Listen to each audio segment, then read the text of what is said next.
अब इसमें हम पढ़ेंगे विकास के बारे में, चैप्टर 1। अब भाई विकास का मतलब क्या होता है, हर एक व्यक्ति, इसमें बताया गया है कि हर एक व्यक्ति के लिए जो डेवलपमेंट होता है, विकास होता है, हर एक व्यक्ति के लिए अलग अलग होता है। अब मानो किसी व्यक्ति के लिए कोई चीज विकास है तो वो उस चीज के दूसरे व्यक्ति के लिए विनाश भी हो सकता है। एग्जाम्पल ले लो, वो डैम। अब हम कह सकते हैं एक डैम बनाकर भाई इरिगेशन वगैरह की फैसिलिटी, बिजली वगैरह जो है वो काफ़ी अच्छी हो जाएगी। लेकिन जब हम डैम जो हम बनाते हैं तो फिर उसके बाद जब हम जहाँ पर डैम बनाते हैं उन लोगों को, कितने सारे लोगों को वहाँ से हटाना पड़ता है, तो उन लोगों के वो विनाश का कारण हो गया ना। अब आप गाड़ी देखो, किसी व्यक्ति के घर में गाड़ी आ जाए, 4 पहिए की गाड़ी किसी व्यक्ति के घर में आ जाए तो उसको लगेगा कि भाई हम विकास कर रहे हैं, हमारा अच्छे से डेवलपमेंट हो रहा है, हमारा घर जो है तरक्की कर रहा है। लेकिन आपने गाड़ी तो ले ली, लेकिन उस गाड़ी से पोल्यूशन हो रहा है और जिस व्यक्ति के घर में ज़्यादा पोल्यूशन हो रहा है उसके लिए तो वो विनाश है। ठीक है, तो हम ये कह नहीं सकते एग्जैक्ट कि जो विकास है वो एक्चुअली सारे चीज़ों पे वो विकास हो रहा है और उससे किसी व्यक्ति का नुकसान नहीं हो रहा है। तो विकास की डेफिनेशन जो है, डेवलपमेंट की डेफिनेशन है, हर एक व्यक्ति के लिए अलग अलग है और हर एक व्यक्ति के लिए विकास अलग है। कोई छोटे क्लास का लोग है जो छोटी फैमिली में रहता है, उसके मतलब एक मंजिल बन जाना उसके लिए भाई बहुत बढ़िया बात है। उसके मतलब पहले उसके पास घर नहीं था, उसको आज रहने के लिए घर मिल गया, अपने घर की छत मिल गई, उसके लिए वही विकास है। लेकिन दूसरी व्यक्ति के लिए वो क्या एक आम बात है, दूसरी व्यक्ति के लिए उसके 4 मंजिल जो है बन जाए तो वो विकास है। दूसरे और किसी और व्यक्ति के लिए पूरा अच्छा मतलब उसकी अच्छी खासी जमीन हो, रेस्टोरेंट हो, बहुत बढ़िया घर हो, बहुत ज्यादा पैसा हो, उसके लिए वो विकास है। तो हर एक व्यक्ति के स्तर पे जो विकास है वो अलग अलग है। ठीक है, हम ये कह सकते हैं। तो मतलब हर एक व्यक्ति के लिए जो विकास अलग अलग कहा जाता है, डेवलपमेंट की हमने देखी। और हम कह सकते हैं विकास है वो विभिन्न व्यक्ति के लिए विभिन्न लक्ष्य जो है वो आपका सेट करता है। तो लोगों के लिए विकास जो है वो विभिन्न लक्ष्य देता है और एक के लिए जो विकास है वो दूसरे के लिए विनाशकारी हो सकता है। अब हम देख सकते हैं किसी व्यक्ति की हम आय से देखते हैं कि भाई जो व्यक्ति है वो अच्छे खासे पैसे कमा रहा है, उसके घर में सारी खासी चीजें, जितनी भी जो चीजें होंगी वो अच्छी होंगी और सारी चीजें वो अफोर्ड कर सकता है। लेकिन सिर्फ ज्यादा इनकम होने से क्या वो व्यक्ति खुश है? नहीं, सिर्फ पैसे से ही हम उसको नाप रहे हैं ना। अगर उस व्यक्ति की ज्यादा अच्छी इनकम है, हम कह सकते हैं जैसे अंबानी को हम एग्जांपल देते हैं, भाई अच्छी खासी इनकम है तो सारी चीजों से वो खुश होगा। लेकिन क्या पता घर में कुछ इस तरीके से कंडीशन हो, किसी मतलब हेल्थ की वजह से, हर एक चीज को तो वो खरीद नहीं सकते ना, पैसे से हर एक चीजें तो खरीद नहीं जा सकती, हेल्थ नहीं खरीदी जा सकती, जो हमने कंडीशन होती है वो नहीं खरीद जा सकती। हर एक जो व्यक्ति है वो खुश नहीं रह सकता, सिर्फ पैसा ही सब कुछ नहीं हो सकता, सिर्फ पैसे से ही हम अपनी जो खुशी है वो नहीं नाप सकते। तो इसमें कहा जाता है प्रत्येक मनुष्य विभिन्न आय के स्तर पर साथ साथ स्वतंत्र, समानता और सम्मान भी चाहता है। तो हर एक व्यक्ति के लिए क्या क्या जरूरत है? इक्वालिटी, सिक्योरिटी और क्या कहता है रिस्पेक्ट, मतलब समानता, सुरक्षा और आपकी क्या हो जाती है समानता, सुरक्षा और सम्मान। ये चीजें भी हमारे लिए जरूरी होती है। आय के साथ साथ हमारे लिए 3-4 चीजें भी जरूरी होती है। मतलब ये हो जाता है कि हमारे लिए जो सिर्फ इनकम ही सब कुछ नहीं है। पैसा मिले और ना इंसान को सिक्योरिटी मिले तो क्या करेगा? उसको कोई गोली से उड़ा दे, है ना। सुरक्षा नहीं मिले तो क्या करेगा, है ना। और उस व्यक्ति के लिए भाई उसका सम्मान ही कोई नहीं करता। पैसा ही सब कुछ नहीं होता है, कुछ रिस्पेक्ट, कुछ इज्जत भी कुछ ना कुछ चीजें होती हैं, है ना। तो वो चीज सिर्फ पैसा ही सब कुछ इसमें देखा नहीं जाता। तो इसी तरह विकास के लिए लोग मिले जुले लक्ष्य को देखते हैं। जो विकास है उसको अगर हम विकास की चीज को नापे तो सिर्फ हम एक ही चीज नहीं कह सकते कि इनकम बढ़ रही है, हमारे देश की कंट्री की जो इनकम बढ़ रही है तो हम क्या है विकास कर रहे हैं। हम बाकी चीजों में हम ये भी चीजें देखेंगे कि हम एजुकेशन, हेल्थ, मतलब अपनी जो क्या कहते हैं स्वास्थ्य है और जो आपकी शिक्षा, हम उसमें कितना आगे, अगर वो चीजें भी आपकी अगर अच्छी बढ़ रही है तो हम उसको कह सकते हैं हम सही में जो एक्चुअली विकास कर रहे हैं। अब हम देखते हैं राष्ट्रीय विकास क्या होता है। राष्ट्रीय विकास क्या हो जाता है? जब हम सारे लोगों की टोटल चीजों को देखते हैं, जैसे कि सभी लोगों की इनकम, तो सारी चीजों को देखेंगे, उसको हम कहते हैं राष्ट्रीय विकास। उसमें से किसी एक के विषय में आप स्वेच्छ में जान सकते हैं। यह जानना बहुत जरूरी है कि देश के विकास के विषय में विभिन्न लोगों की धारणाएं विभिन्न या परस्पर विरोधी हो सकते हैं। इन्होंने कहा कि जैसे देश के विकास के लिए विभिन्न व्यक्ति की विभिन्न जो धारणाएं हो सकती है। कोई व्यक्ति विकास को कुछ और कह सकता है, कोई कहेगा भाई जीडीपी अच्छी होगी तो उसको हम कहेंगे विकास हो रहा है, कोई कहेगा कि हमारे यहाँ पर जो हेल्थ की फैसिलिटी अच्छी होगी तो हम उसको कहेंगे विकास हो रहा है, कोई कहेगा कि भाई यहाँ पर ज्यादा से ज्यादा अच्छे स्कूल बनेंगे तो हम उसको कहेंगे कि विकास हो रहा है। तो विकास के लिए जो है अलग अलग जो चीजें, धारणाएं सेट की गई हैं। अब इसमें जो राष्ट्रीय विकास है उसको कैसे नापा जाता है, अब हम देखेंगे कि एक व्यक्ति की जो आय है, हम क्या कहते हैं व्यक्ति की आय के हिसाब से निकालते हैं। एक व्यक्ति की आय हम कैसे निकालेंगे? आय के एक व्यक्ति से जाके पूछेंगे क्या? नहीं, हम एक व्यक्ति की आय कैसे निकालते हैं? Total income divided by total population. जो टोटल राष्ट्र की जो आय है उसको हम भाग करते हैं टोटल जनसंख्या से। तो उनको जब हम भाग करेंगे, ये आपका फॉर्मूला है, देश की कुल आय डिवाइडेड बाय देश की कुल जनसंख्या, इससे करेंगे तो हमें क्या है एक व्यक्ति की आय मिल जाती है। तो हम क्या देखते हैं राष्ट्रीय आय मतलब हम क्या निकालते हैं इससे? पर कैपिटा इनकम मतलब प्रति व्यक्ति आय, ये क्या निकाली हमारी प्रति व्यक्ति आय। प्रति व्यक्ति आय निकालने से हमें प्रति व्यक्ति की आय तो पता चल गई, लेकिन जो प्रति व्यक्ति आय है ये हमारे एक जो हमारे इंडिया की मतलब जो कंट्री की वो सही डेवलपमेंट नहीं बताता है। कैसे? इसने क्या निकाला प्रति व्यक्ति आय, लेकिन इसने सिर्फ प्रति व्यक्ति आय बताया, इसने ये नहीं बताया कि कौन से सेक्टर की कौन से इंसान की प्रति व्यक्ति आय इतनी होगी। मानो 1000 एग्जाम्पल ले लें, इसने यहाँ पे निकाला कि हर इसमें से निकाला तो एक व्यक्ति की आय 1000 रुपया। अब ये 1000 रुपये इसने सारी कंट्री की बताया कि हर जितने भी कंट्री में जितने लोग हैं सबकी 1000 रुपये है एक, तो भाई क्या पता वो 1000 रुपये क्यों किस व्यक्ति क्यों जो छोटे लेवल पे है, जो बहुत ही नीचे मतलब नीचे है, जो मिडिल क्लास मतलब लोअर फैमिली है, जो क्या उसमें फैमिली में जो एक इंसान है वो 1000 रुपये क्या पता कमाता है? नहीं, इसने सिर्फ क्या पता है प्रति व्यक्ति आय इतनी होगी। तो जरूरी नहीं हर कोई व्यक्ति 1000 रुपये कमाता हो या हर एक व्यक्ति के सेक्शन को नहीं दिखाता है। तो इसने बताया कि हर एक व्यक्ति की जो आय है वो 1000 होगी। अब क्या हुआ कि जो अपर क्लास के लोग हैं क्या पता उनकी आय जो है वो 1 लाख 2 लाख 1 करोड़ इस हिसाब से हो रही है, और उन्हीं 1-2 करोड़ में से इनकी आय जो है उनको भी दिखा रहा हो, लेकिन हमारी जो नीची कास्ट है उसको तो इग्नोर ही कर दिया है ना। तो प्रति व्यक्ति आय हमारी सही से चीजें दिखाता नहीं है कि सही में हम डेवलपमेंट कर रहे हैं, नहीं सिर्फ प्रति व्यक्ति आय को एक एग्जैक्ट आंकड़ा निकाल के हमें दे देता है, लेकिन सही से डेवलपमेंट नहीं बताता कि हम सही में एक्चुअली डेवलप कर रहे हैं नहीं। अब आता है आय और अन्य मापदंड। आय के साथ साथ हमारे अन्य मापदंड भी है जिससे हम ये देखते हैं कि सही में हम एक्चुअली ग्रो कर रहे हैं या नहीं कर रहे हैं, जिसको हम कह सकते हैं अपना एजुकेशन, शिक्षा हेल्थ, और अपना क्या कह सकते हैं आप शिक्षा हेल्थ और इनकम, मतलब तीनों चारों चीजों को देखें। अब ये देखें सार्वजनिक सुविधाएं। सार्वजनिक सुविधाओं से क्या मतलब है कि सभी व्यक्ति के लिए वो चीजें अवेलेबल हो और सभी व्यक्ति उन चीजों को खरीद सके, मतलब इस तरीके की सुविधाएं प्रदान करना जिससे कि सभी लोग उसको खरीद सके। जैसे सरकारी, आप देखोगे सरकारी हॉस्पिटल है उसमें क्या होता है, एक तो होता है प्राइवेट हॉस्पिटल। प्राइवेट जो हॉस्पिटल होते हैं उसमें क्या है सिर्फ अमीर जो लोग हैं, ज्यादातर हाई क्लास के लोग हैं, उसमें जाके लोगों के इलाज कराते हैं। लेकिन आपके लिए फिर उसी हिसाब से गवर्नमेंट ने, सरकार ने उस हिसाब से सुविधाएं कराई हैं सरकारी अस्पतालों के, जिससे आपके जो छोटे लोग हैं वो भी जाकर उसमें मतलब अपना इलाज करा सके, जिसके पास अच्छी फाइनेंशियल कंडीशन जिसकी है नहीं, उसमें भी जाके वो कम पैसों में इलाज करा सकते हैं, और इससे क्या होगी कि उनको भी सुविधाएं प्राप्त हो सकती है। तो सार्वजनिक सुविधाएं जो सबको मिले। अब इसमें देखेंगे मानव विकास रिपोर्ट। मानव विकास रिपोर्ट है, इसके बाद जब हम क्या निकालते थे, प्रति व्यक्ति आय निकालते थे। तो प्रति व्यक्ति आय में सिर्फ हम आय को देखते थे, लेकिन उसके बाद आपकी क्या निकाली गई, मानव विकास रिपोर्ट, जिसको कहते हैं United Nation Development Programme. United Nation Development Programme का मतलब होता है इसमें क्या निकाली जाती है, तीनों चारों चीजों को मापा जाता है। इसमें मानव विकास एक्चुअली में दिखाया जाता है कि सही में जो मानव विकास कर रहा है, अगर इसमें हमारी इंडिया है, अगर वो इसमें अच्छे खासे विकास जो है डेवलपमेंट कंट्री से अच्छा कर रही है, तो हमें क्या इससे पता चलेगा कि हमारी जो इंडिया है वो सही में शिक्षा के स्तर पर बढ़ रही है, स्वास्थ्य के स्तर पर बढ़ रही है और आय के स्तर पर भी बढ़ रही है। तो तीनों चारों चीजों में मतलब बढ़ रही है, इसका मतलब सही में हमारी जो कंट्री है वो ग्रो एक्चुअली कर रही है। अगर हम किसी दूसरी कंट्री से अगर हम कंपेयर करें, अगर United Nation Development Programme UNDP जिसको मानव विकास रिपोर्ट है, अगर हमारी कंट्री का अच्छा आता है दूसरी कंट्री से, इसका मतलब हम दूसरी कंट्री से इन सब सेक्टर्स में अच्छा कर रहे हैं। तो ये हमारी मानव विकास रिपोर्ट जो है वो दिखाती है, ये बताती है हमारी ओवरऑल डेवलपमेंट, मतलब सारी तरीके का विकास हमें ये दिखाती है, सिर्फ इनकम नहीं दिखाती, बाकी सारे तरीके का विकास दिखाती है। अब आती है विकास की धारणाएं। अब हमें देखते हैं कि जैसे कि मानो हम विकास तो कर रहे हैं, एक होता है कि वो सस्टेनेबल डेवलपमेंट, जिसको सतत पोषण विकास शायद कहते हैं, सतत विकास कहते हैं, ठीक है। सतत विकास जो होता है उसको कहते हैं सस्टेनेबल डेवलपमेंट। उसमें क्या होता है कि हम चीजों को, जब हम विकास किसी तरीके की, हम कोई अपने कंट्री में अगर हम देश में विकास कर रहे हैं, डेवलपमेंट कर रहे हैं, तो हम क्या है उसको भविष्य की चीजों को देखकर विकास करें, मतलब ये है। तो आप बताओ भविष्य, हाँ समझाओ। भविष्य को देखकर मतलब ऐसा विकास किया जाए कि जो आगे वाली जनरेशन है उसे भी इन सबका, जैसे पौधे वगैरह इन सबका वो यूज कर पाए। हाँ। ये नहीं कि हम अभी करें और अभी उसको खत्म कर दें, उस चीज को ज्यादा इस्तेमाल करके खत्म करना, मतलब कि विकास इस हिसाब से करें कि मतलब ये है कि हम अब भी इस्तेमाल कर लें और मतलब व्यर्थ ना करें चीजों को, उस हिसाब से करें कि आपकी आने वाले जो जनरेशन है वो भी उन चीज का फायदा उठा सके। ऐसे नहीं कि अब आगे कोई नहीं आएगा और हम अभी हैं तो सारी चीजों को अपने लिए इस्तेमाल कर ले, तो वो आगे आने वाले के लिए बहुत ज्यादा खतरा होगा, ठीक है। तो उसी तरीके से विकास होता है। सस्टेनेबल डेवलपमेंट मतलब ऐसे विकास करो ताकि आगे आने वाली जनरेशन के लिए वो बेकार ना हो। चलो ठीक है।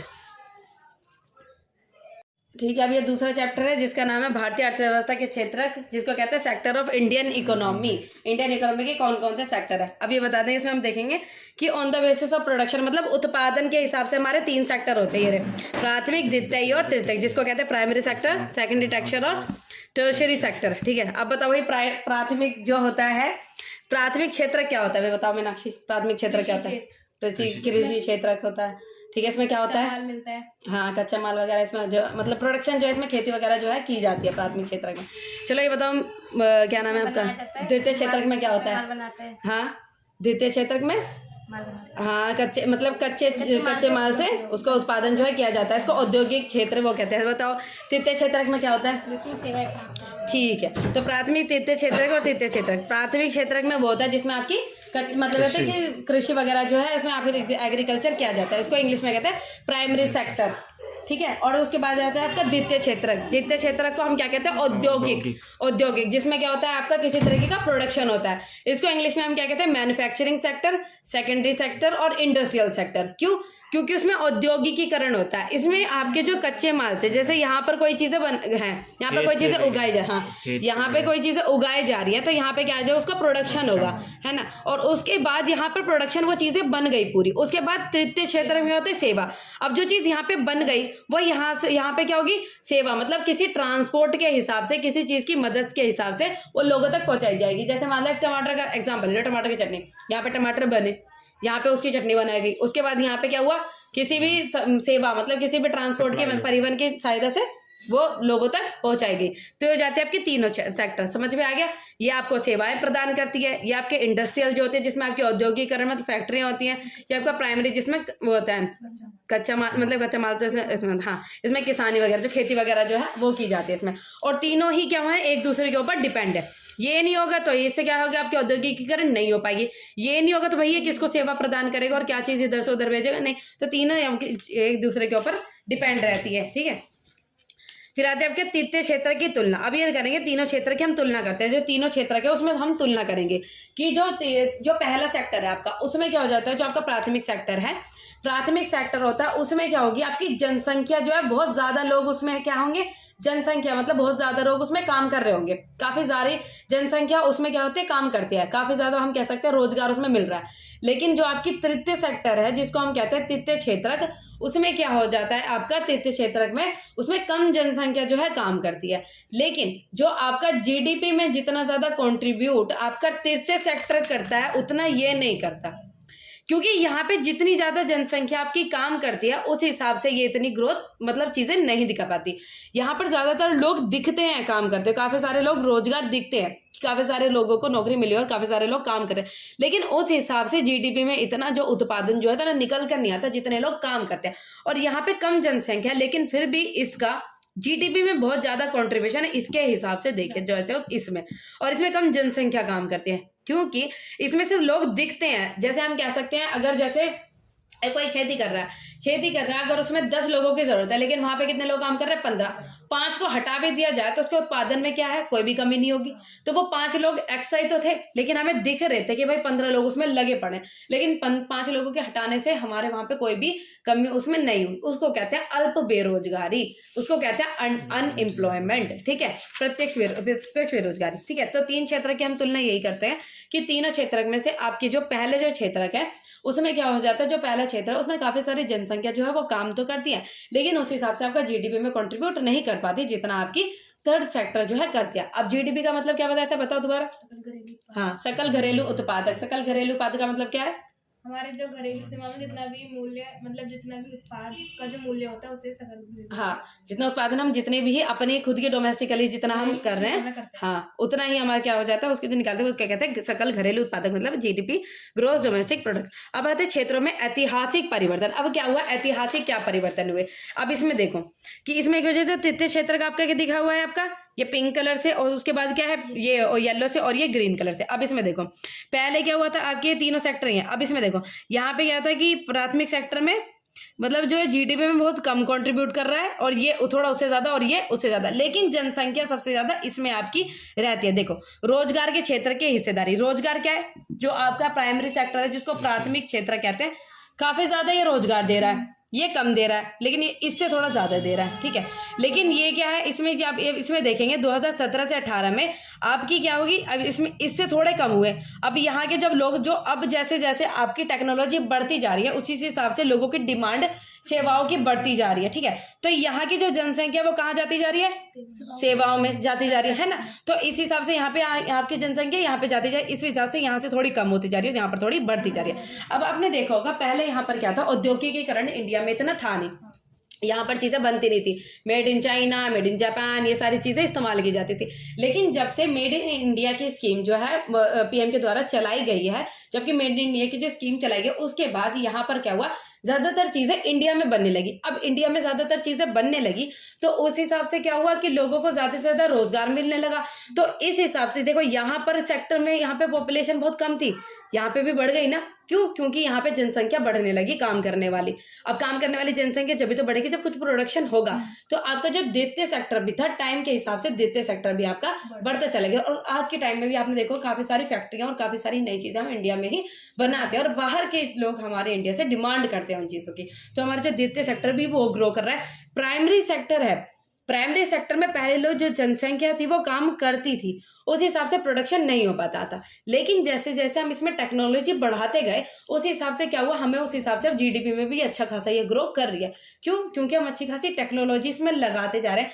जैसे जैसे हम इससे अच्छी खासी टेक्नोलॉजी लगाएंगे तो जनसंख्या जितनी इसमें काम कर रही है ना वो अच्छा मुनाफा हमें लाकर देगी, क्योंकि हम इसके ऊपर अब काम कर रहे हैं। पहले इसके ऊपर काम नहीं किया जाता था। अब अच्छी खासी सिंचाई की जो है फैसिलिटी वो दी जा रही है। अच्छी खासी आपने स्टॉक देखा होगा, जो जैसे कृषि होते हैं उनके पास ज्यादा उत्पादन हो जाता है तो सरकारों ने बड़े बड़े स्टॉक के कमरे बनाए हुए हैं कि आपके पास जो माल बच जाए उसमें जाके रख दो।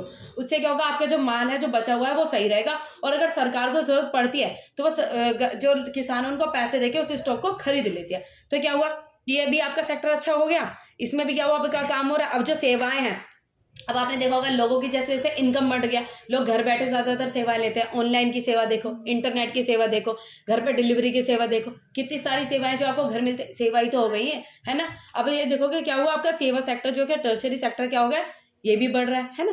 तो आपके तीनों पिछले से अगर अब कंपेयर करें तो आपके तीनों सेक्टर्स में क्या हो रहा है, परिवर्तन हो रहा है।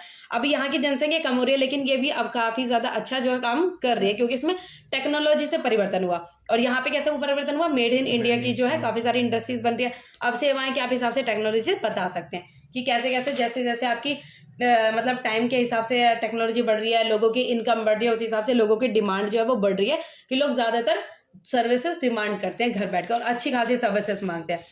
अब अतिरिक्त रोजगार का सृजन कैसे हो, ज्यादातर रोजगार का सृजन कैसे हो। इन्होंने कहा कि ज्यादातर रोजगार जो है वो व्यक्ति को कैसे मिले। भाई क्या हो गया कि मतलब वहां से जो लोग थे, जो आपके बेरोजगारी में जो लोग थे, जो आपके कृषि में थे, वो बिना मतलब जो वहां पे बैठे हुए थे उनके मतलब हटाने से कुछ फर्क नहीं पड़ रहा था। तो उन लोगों को हटा के उनको कुछ ना कुछ काम दिया जाए, या तो उनको लोन की फैसिलिटी जो है वो दी जाए, जिससे क्या होगा वो अपना कुछ ना कुछ थोड़ा बहुत अच्छा काम कर सके। और अच्छी खासी फैसिलिटी जैसे सिंचाई की फैसिलिटी अच्छी कीजिए ताकि वो उस काम को कर सके। तो काफी सारे रोजगार जो है वो निकालने चाहिए उसमें ताकि लोग काम कर सके। और आपने वो देखा होगा मनरेगा, महात्मा गांधी वाली स्कीम, जो महात्मा गांधी राष्ट्रीय गारंटी अभियान। हाँ, मतलब इसमें ना गांव में हर एक व्यक्ति को 100 दिनों के लिए काम दिया जाता था। चाहे वो करे ना, उसे मतलब उसकी सैलरी मिलती ही। हाँ, ये सरकार द्वारा चलाई। हाँ, तो सरकार के द्वारा 2005 में यह चलाई गई थी, ठीक है, बेरोजगारी को देख के। तो इसमें क्या हुआ कि लोगों को कम से कम 100 दिन के लिए तो काम मिल रहा था और 15 दिन के अंदर अंदर जो सरकार है वो काम देती थी। और जिस व्यक्ति को सरकार नहीं काम दे पाती थी और जिसके लिस्ट में नाम होता था, है ना, उसके लिए कुछ डॉक्यूमेंट दिए जाते थे, जिसके लिस्ट में नाम होता था उसको काम ना मिल करने के बाद भी उसको सैलरी मिलती थी। तो ये आपकी मनरेगा जो है, ये जो आपकी इसकी फुल फॉर्म इंपॉर्टेंट है, महात्मा गांधी राष्ट्रीय गारंटी अभियान, जो कि 2005 में सरकार के द्वारा चलाया गया था। इसने काफी सारे गरीब जो लोग थे जिनको काम नहीं मिल रहा था उसकी काफी ज्यादा मदद की थी। अब आ जाता है आपका संगठित और असंगठित के रूप में क्षेत्रों का विभाजन। तो कैसे, फॉर्मल और इनफॉर्मल सेक्टर, क्या कहा जाता है आपका, फॉर्मल और इनफॉर्मल सेक्टर आपके आ जाते हैं इसमें संगठित क्षेत्र का विभाजन है। इसमें कैसे, अब फॉर्मल सेक्टर क्या होता है और इनफॉर्मल सेक्टर क्या होता है। फॉर्मल सेक्टर आपका वो होता है संगठित और असंगठित। फॉर्मल सेक्टर संगठित क्षेत्र होता है जिसमें काफी अच्छे खासे रूल्स रेगुलेशन। एक दो होता है जैसे कोई व्यक्ति है, ठीक है, कोई व्यक्ति आपकी कोई कंपनी में काम कर रहा है, और एक व्यक्ति जो ऐसे ही नॉर्मल लेबर का काम, देख लो, इसको असंगठित मानो और इसको संगठित मानो, ठीक है। अब ये संगठित है, अब इसको देखो ये एग्जांपल, ये जो ये वाला एग्जांपल है यहाँ पे, ये क्या हो गया, ये असंगठित का है और ये क्या है, संगठित का। अब इसकी जो नौकरी है वो परमानेंट है, इसका टाइम परमानेंट है, ये इस टाइम जाएगी इस टाइम आएगी, इसका घंटे भी परमानेंट है कि इतने टाइम तक काम करेगी, इसको पता है संडे की छुट्टी होनी है, मेरे को इस टाइम तक काम करना है, इसको पता है मुझे ऐसे ऐसे काम करना है और मुझको उसके बदले में मुझे इस टाइम पर मुझे सैलरी मिल जाएगी, और अगर मुझे कोई भी तरीके की दिक्कत होगी या चाहे फीवर हो गया कुछ में तो लीव ले लूंगी, ठीक है। लेकिन इसका क्या है, कोई परमानेंट नहीं, काम मिल गया तो कर लिया, नहीं मिला तो नहीं किया। अगर और उसको सैलरी अगर काम करने के बाद नहीं दी तो ये क्या कर लेगा, कुछ भी नहीं, है ना। फिर उसके बाद क्या हुआ, कोई घंटे नहीं है फिक्स, जरूरी नहीं 2 घंटे 3 घंटे 4 घंटे 5 घंटे काम करना पूरे दिन का, तो पूरे दिन भी करेगा, इस तरीके से काम है। कोई आराम नहीं, अगर क्या हुआ, अगर आज काम भी नहीं मिला तो घर पे ऐसे बैठना है, ठीक है। तो ये हो जाता है आपका संगठित, और ये क्या हो जाता है, असंगठित। तो आपके संगठित और असंगठित में मतलब फॉर्मल और इनफॉर्मल, इसको कहते हैं इनफॉर्मल, इसको कहते हैं फॉर्मल। इसमें कुछ काफी अच्छे सारे रूल्स रेगुलेशन के हिसाब से जो काम चलाया जाता है, और इसमें कोई चीज फिक्स नहीं रहती, काम मिल गया तो ठीक है और नहीं मिला तो कोई दिक्कत नहीं। तो इसमें काफी सारे लोगों को दिक्कतें हो जाती है असंगठित में, और ये क्या होता है, अच्छा खासा आपका चलता रहता है, ये हो जाता है आपका फॉर्मल। तो इसके विपरीत कमल संगठित है, इसमें जो होता है कमला का अगर कांता का देखा जाए तो इसमें क्या हो जाता है कि संगठित क्षेत्र में काम करती है, और जो कमल है वो असंगठित क्षेत्र में काम करता है, जिसको काफी सारी कठिनाइयों का सामना करना पड़ता है। और जो कमला है वो कांता है वो अच्छी खासी काम जो है करती है, वो अच्छा खासा अपने टाइम पर काम करती है, आराम से बैठकर काम करती है, बच्चों को पढ़ाती है और अच्छा खासा अपना काम चल रहा है उनका। तो इसके बाद जो असंगठित क्षेत्र छोटी छोटी और बिखरी इकाइयों जो अधिकांश सरकारी क्षेत्र से नियंत्रण से बाहर रहती है, ये क्या होती है, किसी भी नियंत्रण से बाहर रहते, सरकारी नियंत्रण से बाहर रहते, और इसको कंट्रोल जो है अच्छा खासा किया जाता है। अब आते हैं संगठित क्षेत्र के श्रमिकों को संरक्षण कैसे, जो आपके इनफॉर्मल असंगठित क्षेत्र में जो काम कर रहे थे उनको किस हिसाब से, मतलब रोजगार किस हिसाब से जो है उनको हेल्प मिले, कैसे हेल्प मिले भाई, उनको भी जो है काम अच्छे खासा जो है उनको काम जो है देने की कोशिश जो है उनको करनी चाहिए। उसके बाद उनके लिए लोन्स वगैरह दिए जाने चाहिए, अगर वो किसी तरीके का कोई काम करना चाहते हैं तो उनको काम जो है सरकार के द्वारा दिया जाना चाहिए, और ज़्यादा से ज़्यादा उनको अनुमति देनी चाहिए कि वो भी इस तरीके की जो संगठित क्षेत्र है उसमें भी जाके वो काम करे, और जो असंगठित क्षेत्र है उनको भी इस तरीके से कर जाना चाहिए, कुछ काम जो है वो फिक्स करे, ताकि जो उनके अंडर में जो काम कर रहे हैं उनको उनके हिसाब से मतलब सैलरी वगैरह टाइम पे मिले, काम उनको मतलब सही पता। फिर आ जाता है आपका स्वामित्व, आधिकारिक क्षेत्र, सार्वजनिक क्षेत्र और निजी क्षेत्र। सार्वजनिक और निजी क्षेत्र क्या हो जाते हैं, ठीक है। फिर हमें देखें स्वामित्व के हिसाब से, on the basis of working condition, इसमें देखते हैं on the basis of ownership. इसमें क्या देखेंगे, ऑनरशिप के हिसाब से आपके कितने तरीके के सेक्टर होते हैं, इसमें पब्लिक सेक्टर और प्राइवेट सेक्टर। इसमें कहते हैं स्वामित्व के हिसाब से सार्वजनिक और निजी क्षेत्र। अब आपने देखा होगा सार्वजनिक मतलब पब्लिक सेक्टर जो कि सरकार के द्वारा, और जो निजी क्षेत्र मतलब प्राइवेट।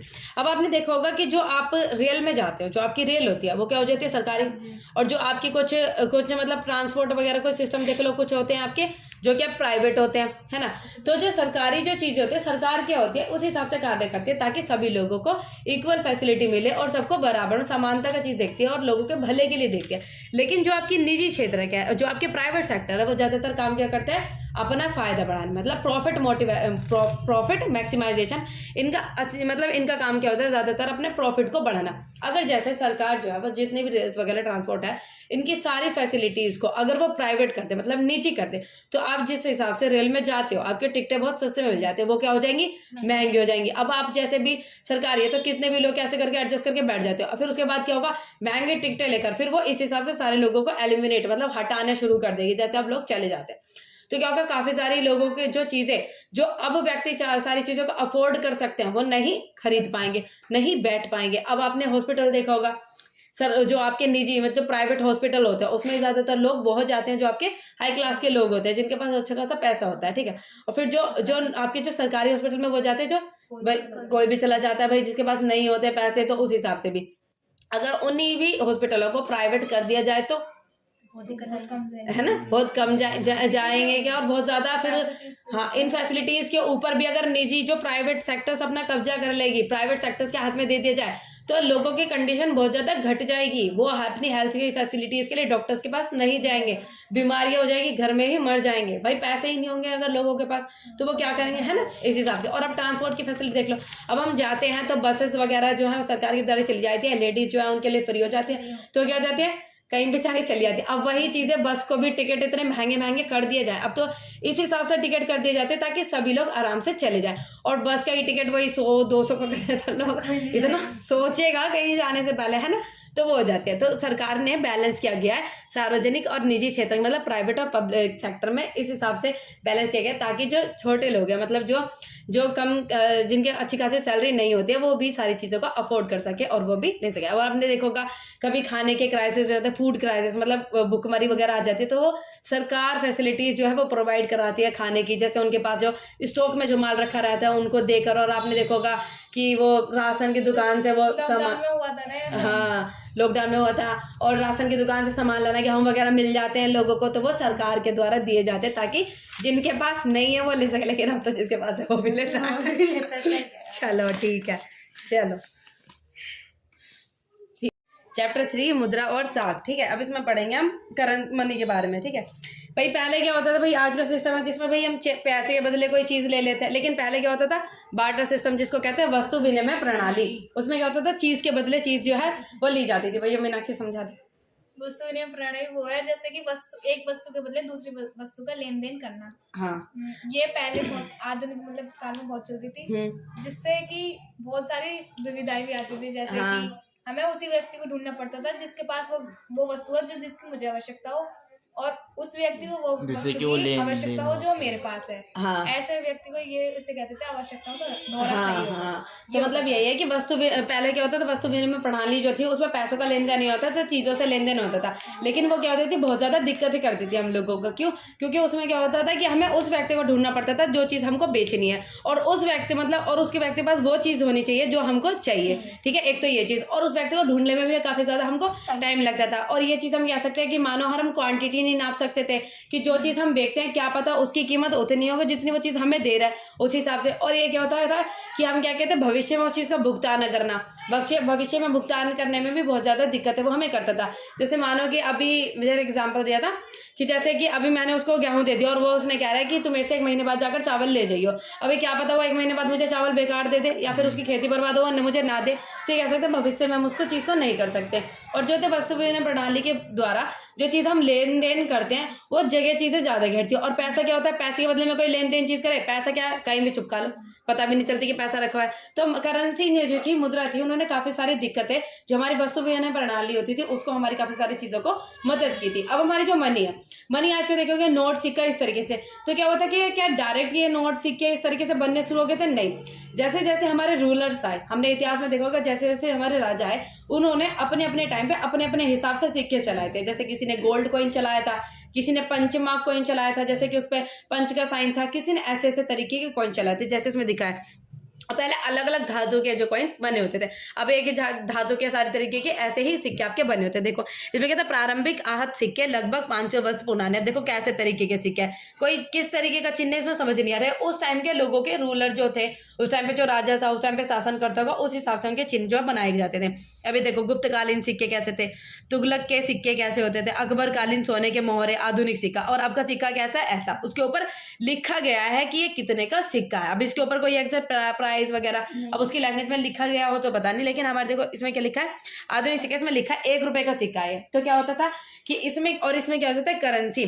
करेंसी का मतलब क्या होता है, मुद्रा के आधुनिक रूप में करेंसी कागज के नोट और सिक्के के शामिल है। हम इसमें क्या कह सकते हैं, जैसे मानो आपका एक कागज का नोट है, आपका जो एक कागज का नोट है उस कागज की इतनी वैल्यू नहीं होगी जितनी वैल्यू उसके ऊपर छपी हुई है, 500 रुपए। अब 500 रुपए जिस नोट के ऊपर 500 रुपए छपा हुआ है, क्या वो जो नोट है वो 500 रुपए का है जिसके ऊपर वो छपा हुआ है? नहीं, उसकी वैल्यू इतनी होगी, वो एक कागज का टुकड़ा है, लेकिन उसके ऊपर क्या है, 500 रुपए बना हुआ है। और वो किसने कहा है? सरकार ने कहा है कि भाई ये 500 रुपए का नोट है। ठीक है, सरकार के द्वारा निर्धारित की गई जो करेंसी हो जाती है उसको हम क्या करने देते, करेंसी जो है मानना शुरू कर देते हैं। सरकार ने कहा है, सरकार ने निर्धारित किया है, जो आपके रिजर्व बैंक ऑफ इंडिया है उन्होंने ये निर्धारित किया है कि भाई ये 500 का नोट है तो ये 500 का नोट है। ठीक है, अब ये जैसे आपने देखा होगा कि डीमोनेटाइजेशन नोटबंदी उस टाइम पे हुई थी, तो 1000 रुपए का जो नोट था वो सिर्फ एक मात्र कागज का टुकड़ा रह गया था, उसकी कोई वैल्यू नहीं थी। क्यों? क्योंकि उसको सरकार ने उसकी जो हाँ, जो मतलब सरकार ने मना कर दिया था कि ये जो 1000 का नोट अब नहीं चलेगा।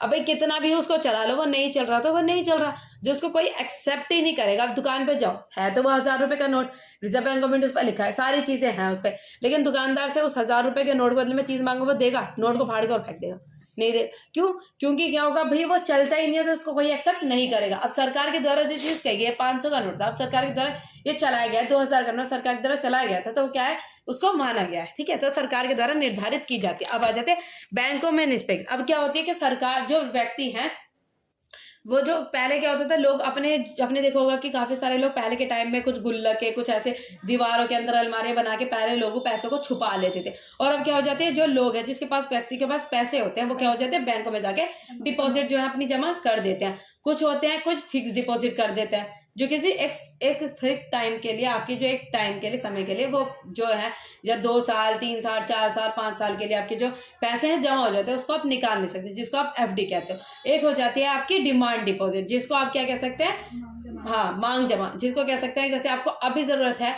आपको 2000 रुपए की, आप जाओगे मतलब चेक वगैरह या फिर एटीएम वगैरह यूज किया, उस हिसाब से आप पैसे निकालना चाहोगे, निकाल लोगे। अब आपने देखा होगा कि पैसे जो है उसका मॉडर्न के टेक्नोलॉजी के हिसाब से धीरे धीरे जैसे जैसे आपका टाइम बढ़ता जा रहा है, उस हिसाब से पैसे का भी चीजें मतलब जो चेंज होते जा रही है।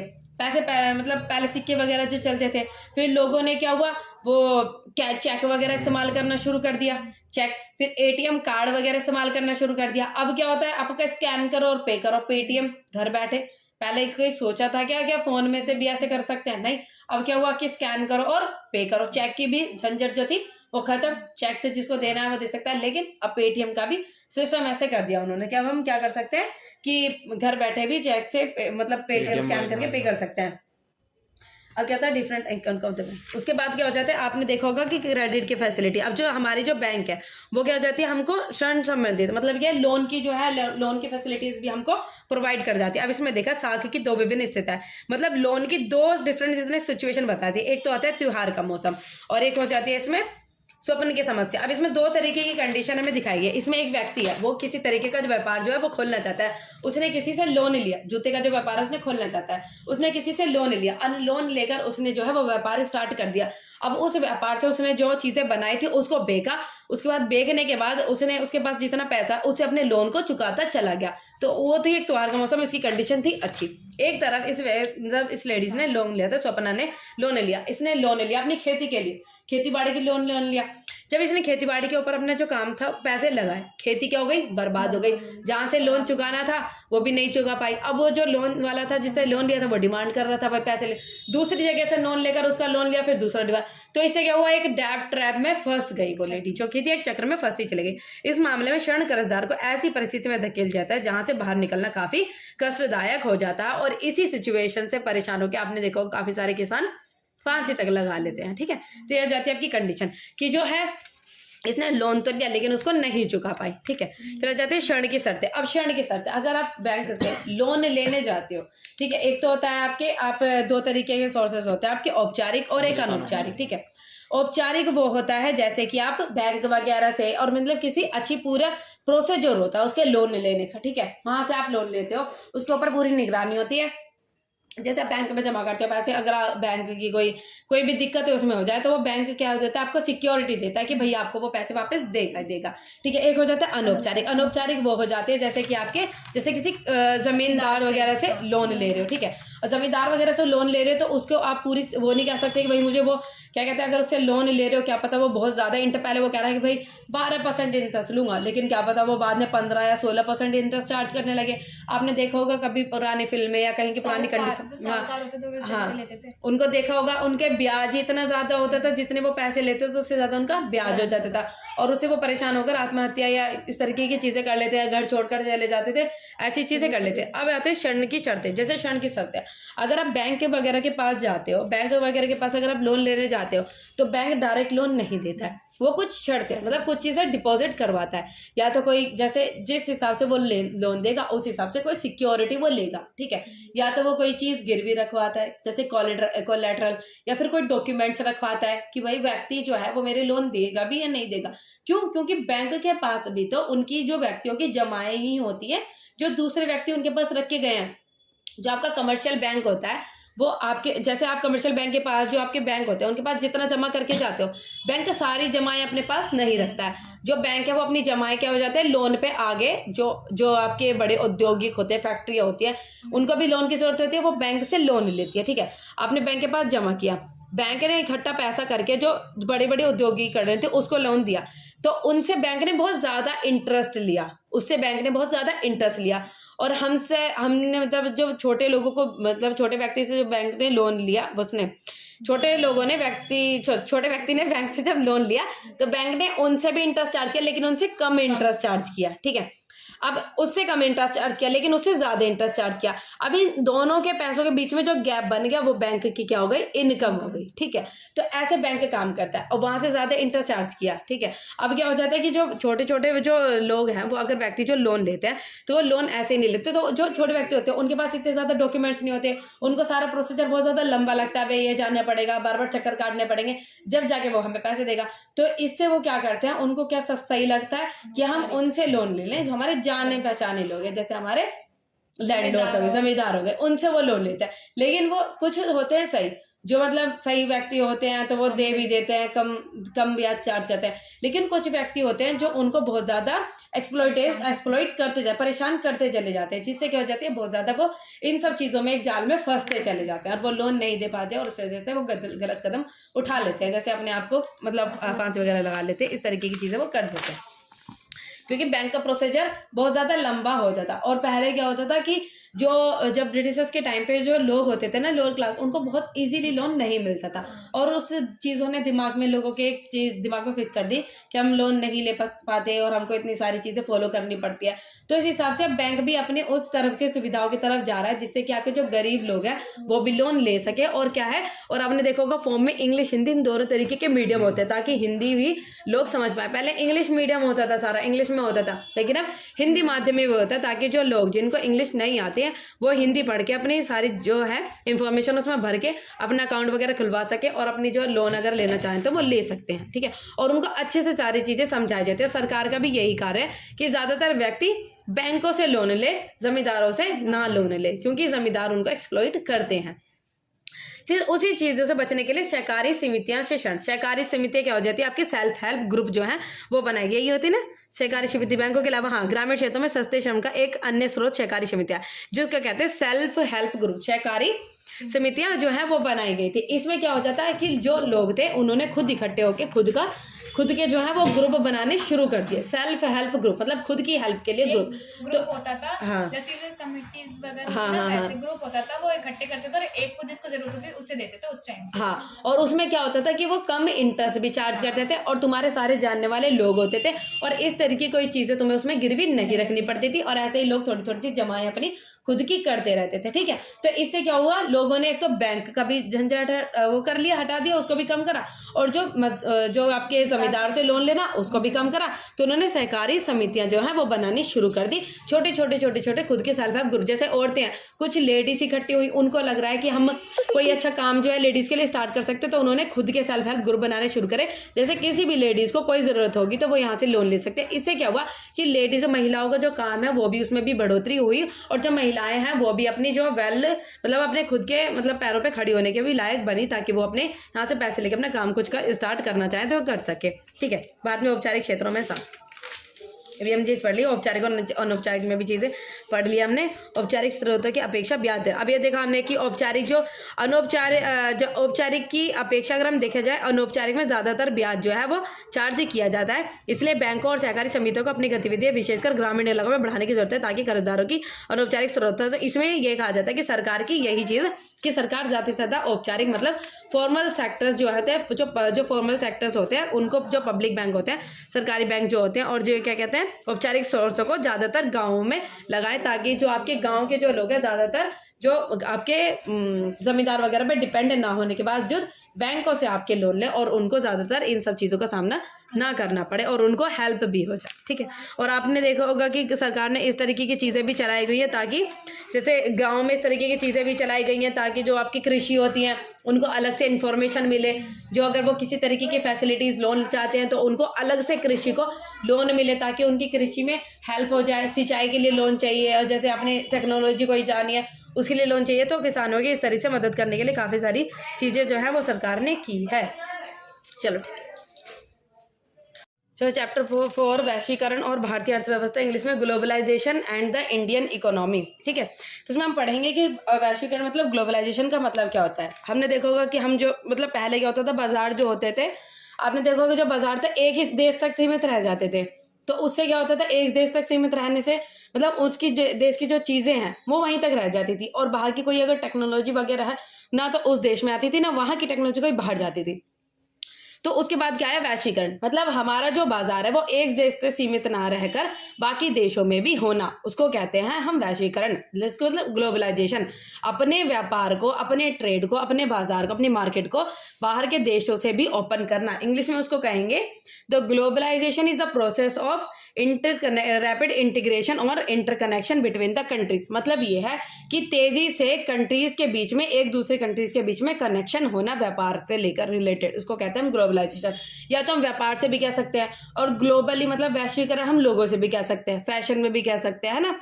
जैसे लोगों का भी इधर से आना जाना देश में, जैसे उधर के लोग कहीं बाहर के देश के लोग इंडिया में आ रहे हैं, इंडिया के लोग कहीं बाहर जा रहे हैं, इस तरीके से। तो वैश्वीकरण का मतलब क्या हो जाता है, वैश्वीकरण का मतलब हमारे देश तक सीमित न रहकर बाकी देशों में भी चीज़ों का प्रभाव होना, और बाकी देशों की चीज़ों का हमारे देश में प्रभाव होना। तो कुछ ही वर्षों में हमारा बाजार पूर्णतः बदल गया है। पहले हमने देखा था, पहले क्या होती थी, हमारी चीज़ें इतनी ज़्यादा डेवलप नहीं थी। फिर जैसे जैसे वैश्वीकरण जो है वो बढ़ता चला गया, उस हिसाब से क्या हुआ कि हमारे यहाँ पे भी जो है ग्रोथ और डेवलपमेंट क्या है, बढ़ती चली गई, और हमारा जो छोटा सा बाजार था ना वो क्या हुआ, बहुत विकसित और बड़ा होता चला गया। और कुछ ही सालों में ये बाजार बहुत ज़्यादा बड़ा हो गया, जब हमारे इंडिया में वैश्वीकरण जो है वो आ गया था। अब देखें अंतर्देशीय उत्पादन क्या होता है। अंतर्देशीय उत्पादन का मतलब होता है, इंग्लिश में कहते हैं इसको मल्टीनेशनल कंपनी। मतलब यह है कि अंतर्देशीय उत्पादन, मल्टीनेशनल मतलब सिर्फ एक ही देश की कंट्री नहीं होती, इसमें एक ही देश की कंपनी नहीं होती, काफ़ी देशों की कंपनियां साथ में व्यापार करती हैं। ठीक है, उसको कहते हैं हम अंतर्देशीय उत्पादन। मतलब एक ही देश में उत्पादन नहीं होना, बाकी सारे देशों का मिलकर, उसको कहते हैं हम अंतर्देशीय उत्पादन। ठीक है, और इसमें लिखा है जैसे कि व्यापार ही दूर स्थित देशों का आपस में जोड़ने का मुख्य साधन है। जो व्यापार है वो क्या करता है, जितने भी बाकी देश होते हैं उनको एक साथ में जोड़ने का काम कौन करता है, व्यापार करता है। व्यापारी हम लोगों को मतलब एक दूसरे के साथ कनेक्ट करने की कोशिश करता है। व्यापार होगा तो हम एक दूसरे के साथ कम्युनिकेट मतलब संचार कर पाएंगे।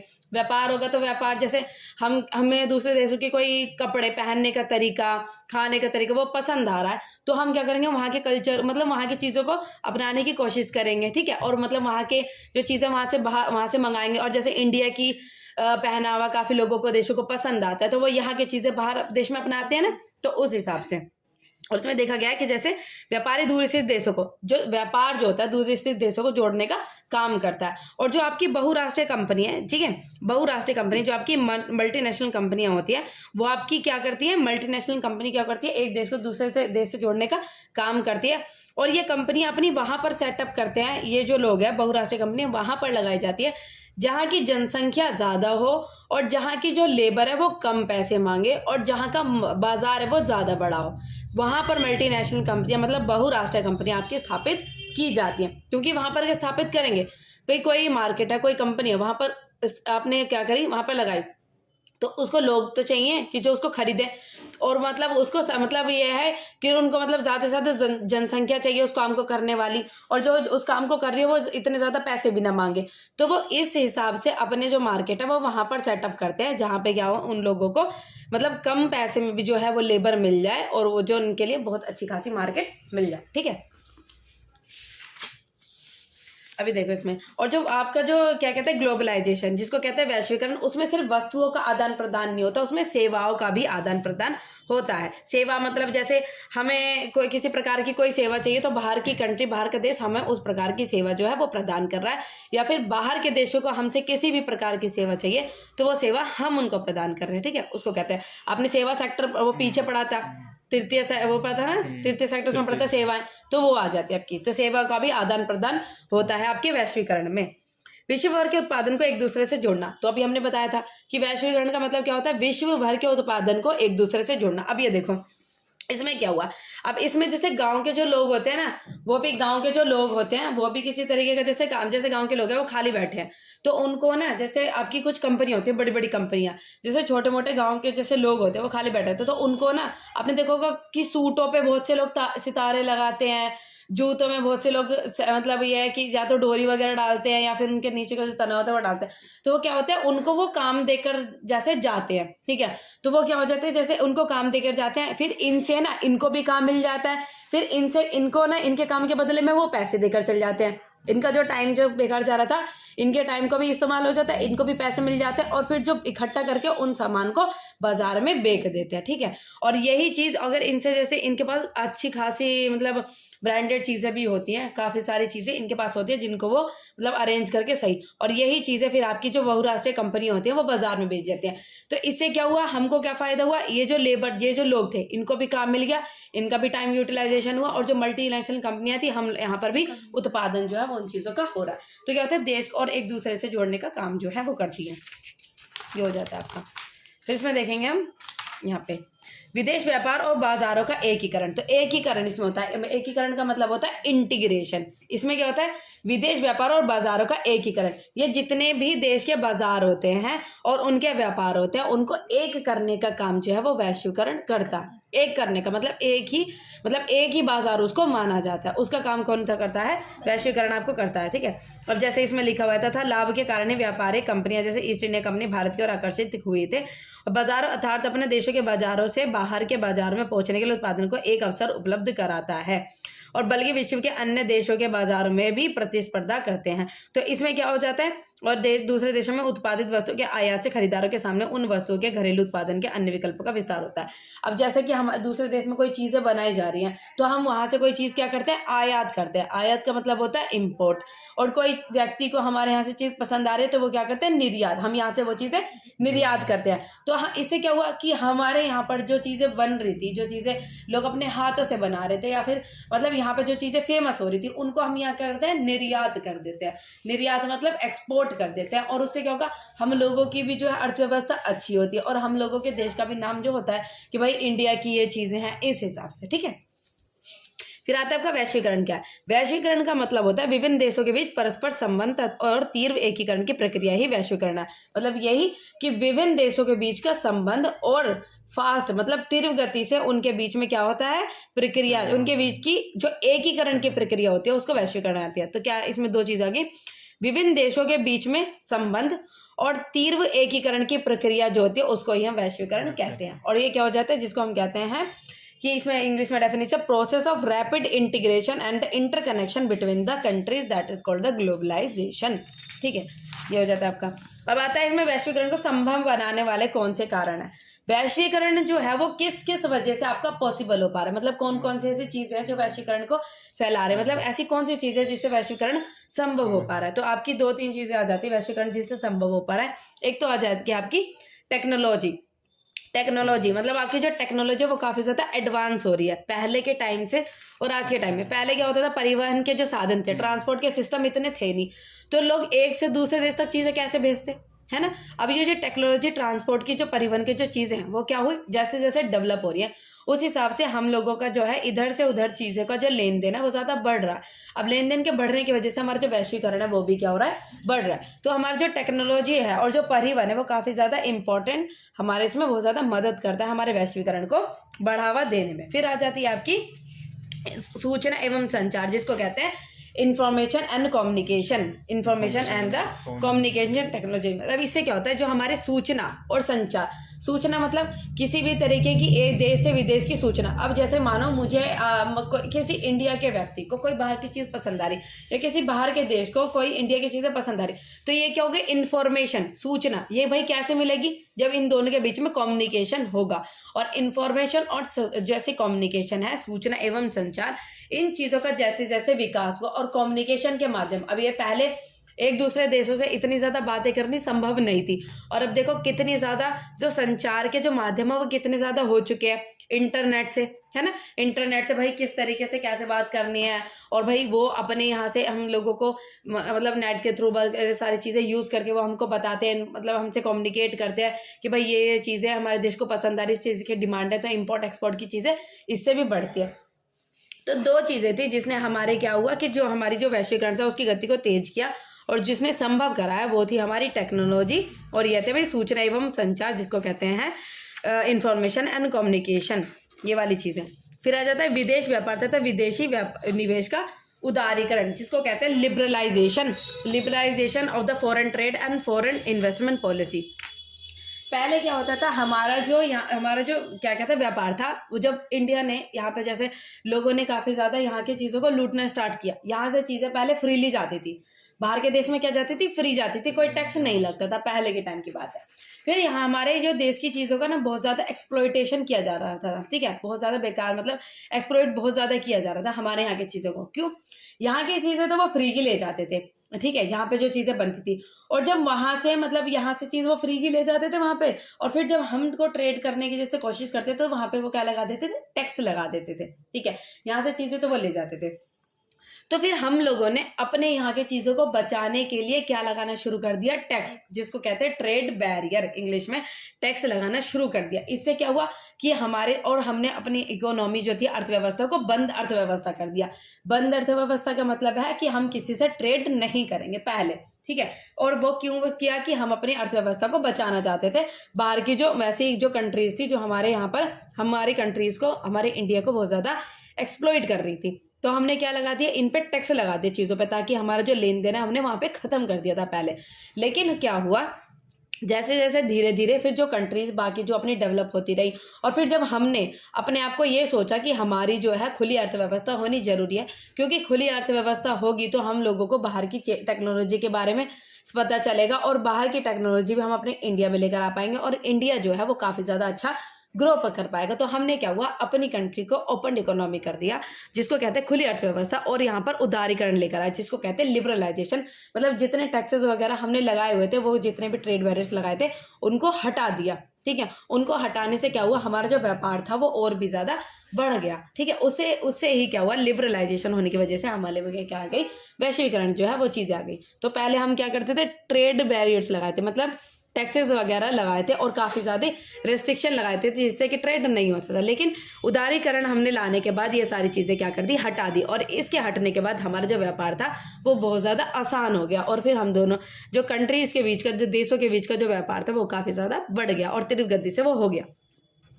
ये लिखा कि आयात पर कर व्यापार अवरोधक का एक उदाहरण है। ये क्या कहते हैं, टैक्स, मतलब कर जो है उस पर लगाए जाते थे, ठीक है। सरकार द्वारा अवरोधों या प्रतिरोधों को हटाने की प्रक्रिया उदारीकरण के नाम से जानी जाती है। तो उदारीकरण की डेफिनेशन क्या होती, सरकार द्वारा अवरोधों या प्रतिबंधों, मतलब ये जो बैरियर्स और जितने रेस्ट्रिक्शन जो सरकार ने लगाए थे वो सारे हटा दिया, और उसी हटाने की प्रक्रिया को हम क्या कहते हैं, उदारीकरण कहते हैं, ठीक है। फिर आ जाता है आपका विश्व व्यापार संगठन, जिसको इंग्लिश में कहते हैं वर्ल्ड ट्रेड ऑर्गेनाइजेशन।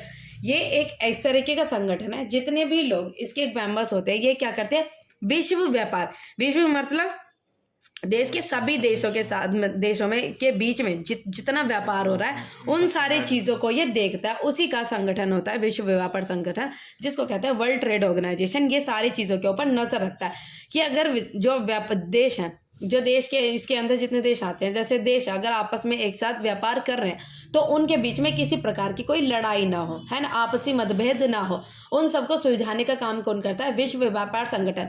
और जब हमारी कंट्री थी, ठीक है, जब हम लोगों के पास यहाँ पे पैसा नहीं था तो हम लोगों को क्या चाहिए था कि हम अपनी कंट्री को ग्रो करें, तो हम लोगों को जो विश्व बैंक था वो था जो वर्ल्ड बैंक था, उसने हम लोगों को क्या दिया, लोन, उसने हम लोगों को लोन दिया। तो उसने हम लोगों को लोन दिया, लेकिन उसने क्या शर्त रखी, एक शर्त रखी, तुम लोगों को लोन जब देंगे जब तुम अपनी जो व्यापार है, जो अपनी इंडिया है उसमें वैश्वीकरण लेकर आओगे, तब हम तुमको लोन देंगे। फिर हमको क्या हुआ, वैश्वीकरण लेकर आना पड़ा। क्यों? क्योंकि उन्होंने लोन दिया तो वापस में वो रिटर्न भी तो चाहते थे। उन्होंने कहा कि जब तुम अपनी अर्थव्यवस्था को बंद अर्थव्यवस्था रखोगे तो तुम लोग मेरे लोन को कैसे चुका पाओगे, जब तुम ग्रो ही नहीं करोगे। तो उन्होंने पहले लोन देने से पहले ये शर्त रखी कि पहले तुम अपनी कंट्री में, इंडिया में वैश्वीकरण लेकर आओ। वैश्वीकरण जब तुम लेकर आ जाओगे तब हम तुम लोगों को लोन देंगे। जब हमने अपने इंडिया में वैश्वीकरण लेकर आए, जब अपनी अर्थव्यवस्था को खुली अर्थव्यवस्था करा, तब वर्ल्ड बैंक ने हमको लोन दिया, ठीक है। उसकी वजह से हम क्या कर पाए, और भी ज़्यादा ग्रो कर पाए। और फिर जब हम इतने ज़्यादा, आज देखो हम कितने ज़्यादा समर्थ हैं, ठीक है। तो इसको कहते हैं वर्ल्ड ट्रेड ऑर्गेनाइजेशन। ये एक संगठन है जो कि व्यापार, विश्व के जितने भी देश आते हैं उनके व्यापार के ऊपर नजर रखता है, और जितने भी लड़ाई वगैरह होती है, मतभेद उनसे उनको प्रोटेक्ट करके रखता है, ताकि किसी भी व्यक्ति, मतलब किसी भी देश को इस चीज़ का सामना न करना पड़े। और इस समय में विश्व के 160 देश विश्व व्यापार संगठन के सदस्य। तो कितने हैं? 160। दूसरे विश्व व्यापार संगठन के नियमों ने विकासशील देशों के व्यापार अवरोधों को हटाने के लिए विश्वव्यापी किया है। मतलब ये है कि जितने देशों ने काफ़ी अभी भी अवरोध, मतलब और कुछ ऐसे देश हैं जिन्होंने अभी भी रेस्ट्रिक्शन या फिर अवरोध लगाए हुए हैं, उनको हटाने के लिए विश्व व्यापार संगठन है अभी भी जो है वो कोशिश कर रहा है, ताकि अर्थव्यवस्था हमारी और भी ज़्यादा खुली हो जाए, और देश जो इनका फ़ायदा नहीं उठा पा रहे हैं वो भी इस चीज़ का फ़ायदा उठाए। अब भारत में वैश्वीकरण का क्या प्रभाव हुआ? अब भारत जो है, वैश्वीकरण का क्या प्रभाव हुआ, अच्छा हुआ या बुरा हुआ? हमारे लिए जो भारत में वैश्वीकरण का प्रभाव अच्छा हुआ। नेगेटिव कुछ पॉइंट्स कह सकते हैं, लेकिन कुछ जो छोटे सेक्टर्स थे उनको नेगेटिवली जो इफेक्ट किया, लेकिन इसका ज़्यादा फायदा हुआ है, क्योंकि अगर हम वैश्वीकरण नहीं करते तो हम क्या है, ज़्यादातर ग्रो नहीं कर पाते। और उससे क्या हुआ, वैश्वीकरण आने के बाद हमारी अर्थव्यवस्था थी उसने काफ़ी ज़्यादा ग्रो किया, और भारत में बहुत ज़्यादा वृद्धि हुई है। और इससे क्या हुआ, बहुराष्ट्रीय कंपनी ने भारत में अपने निवेश, जो आपकी और जो मतलब जो बहुराष्ट्रीय कंपनी थी, जो मल्टीनेशनल कंपनी थी, उन्होंने हमारी कंट्रीज में इन्वेस्ट करना, मतलब निवेश करना शुरू किया। जो कंट्री भाई जो कंपनियां है ना, ये इन्वेस्ट वही करती हैं जो इनको लगता है कि मेरा फ़ायदा हो सकता है। तो हमारी कंट्री में इन्होंने इन्वेस्ट किया, मतलब इनको लग रहा है कि हमारी कंट्री में हम इनका फ़ायदा हो सका। क्यों? क्योंकि यहाँ पे जनसंख्या भी ज़्यादा है, और जो लेबर्स है वो इतने ज़्यादा पैसे भी चार्ज नहीं करते, और हमारे यहाँ की मार्केट बहुत ज़्यादा बड़ी है। और हमारे यहाँ की मार्केट बड़ी होने की वजह से जितने बाकी देश हैं, हम लोगों को अपने एक दोस्ती ही बना रहने देना चाहते हैं, क्योंकि अगर उनको लगता है कि हमारे जो देश है, क्योंकि यहाँ की मार्केट बहुत ज़्यादा बड़ी है, और यहाँ के लोग, जब मार्केट बड़ी है तो डिमांड ज़्यादा हो चुकी है, और जो हम लोगों से इस तरीके का व्यापार जो है कनेक्शन रखेगा, उनके बीचों काफ़ी ज़्यादा ग्रो होगी, क्योंकि यहाँ के लोग डिमांडेड हैं और यहाँ की मार्केट ज़्यादा बड़ी है, ठीक है। तो बस यही चैप्टर।